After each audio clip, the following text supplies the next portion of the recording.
Well, ladies and gentlemen, good morning.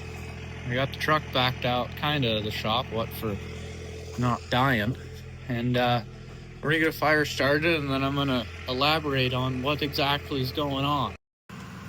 So here's the deal on what exactly is going on. This truck, we put a new turbo on it, and Duncan Fenley, I talked to him. He's a turbo guy here in the area in which I am, and he was talking about what turbo it should be and what we should get. So I got that turbo, whatever, right? I go to install it. It works out good. It works out fine. Well, we made it a few hundred feet before this truck shit the front driveline out. And sometimes that's just the way she goes. But here's the thing about it, right? It didn't shit the front driveline here.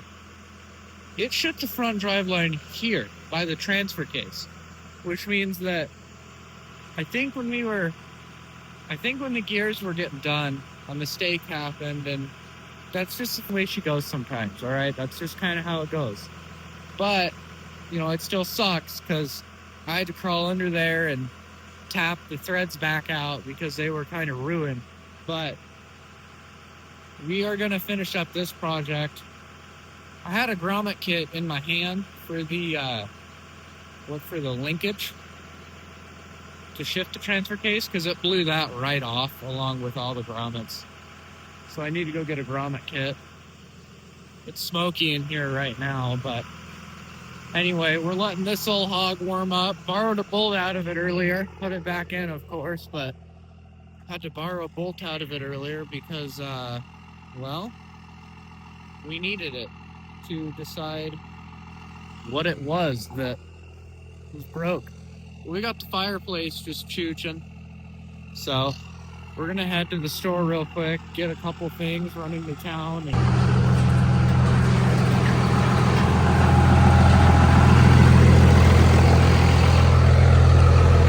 oh yeah, that's mint. You don't need to worry about that.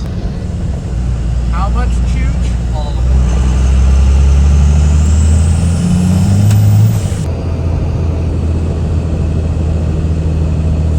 Side of the fence, you little shit. Turn you into a beef patty. I'm not the type of guy to tell you to like, comment, and subscribe. By the way, if you're gonna watch this stuff, I mean, I'd appreciate it, but I'm not gonna lie. If you want to, go for it. If you don't.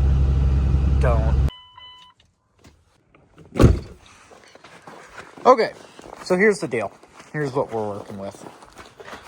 So, oh yeah. Nice and warm in here. Not really. I mean, it's still like 28 degrees out. So, here's what we got. So I ripped this off of my dad's truck. This one right here. And put a new one on it. And replaced the flange and did all the fancy shit. And then, after that, oh yeah, we built that custom linkage there. Well, my dad helped me build it, or he kind of built it. I don't know. Look, he's a pretty mint feller. And this is kind of how I pay my rent. I'm not going to lie. So, we're back in the shop working on... Let's go make sure the fire's still chooching. Yeah, this thing's mint. Man. So if you know Dodges, you know that the linkage... that linkage down there that we built has just O-rings in it with nothing else in it. And I think because we built that, that's not really going to work for our application. So you've heard me explain it multiple times, but this here, right here, I think a couple bolts backed out. Matter of fact, I know a couple bolts backed out.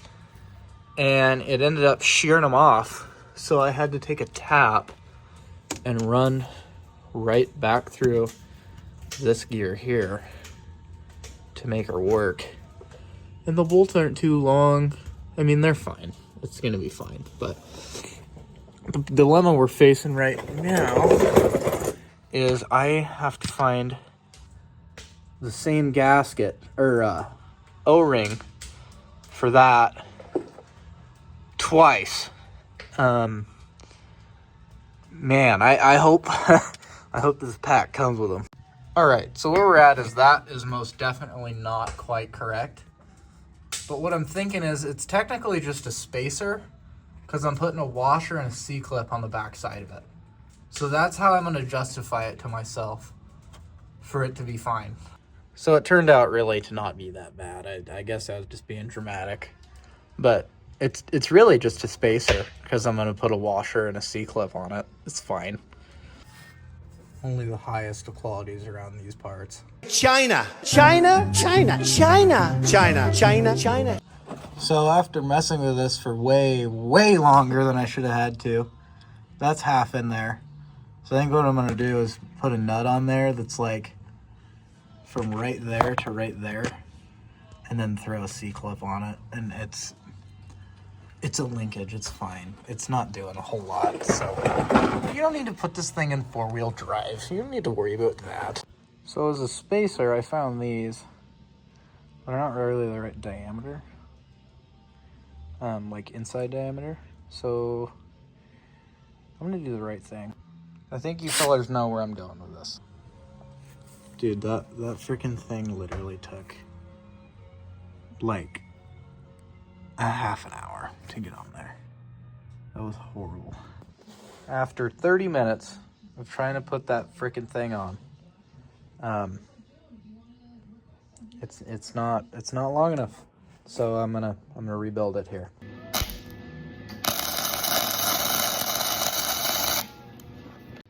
Okay, so after rebuilding it, that's 4 high, 2-wheel drive, neutral, 4 low, 4 low, 4 low, neutral, 2 high, 4 high, allegedly. This is a real bitch, and I'm gonna test it by taking the boat to the car wash because it is just plumb covered. So, yeah, that's much better. Okay, cross member, all the supports are in, all the bolts are in. Ladies and gentlemen, serious note, if you want a good ratchet that's affordable, Icon. I just beat the shit out of this thing. Like, not really, but like, covered this thing in grease and oil.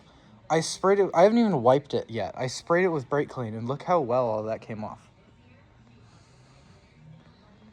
Dude, the Icon G2 is like, it's literally just like a Snap-on. I've used them. Like, they feel so similar. They're the exact same. And the way that this locks like a Mac, I think it's Matco or Mac, either or. I don't remember which one it is. I think it's Mac. They have the same locking mechanism, and this thing is tits. It's saved me so much time. Like, it's great. I'm not dissing on Snap-on. I have some Snap-on tools. I have a few ratchets. That's kind of all that I, can justify spending that much money on is a ratchet. But I'm telling you, man, like, if you want a good tool, the Icon G2.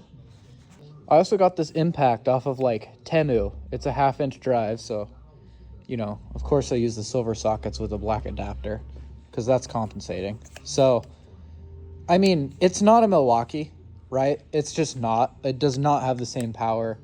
It's not. But they use the same exact batteries. It's an M18 tool.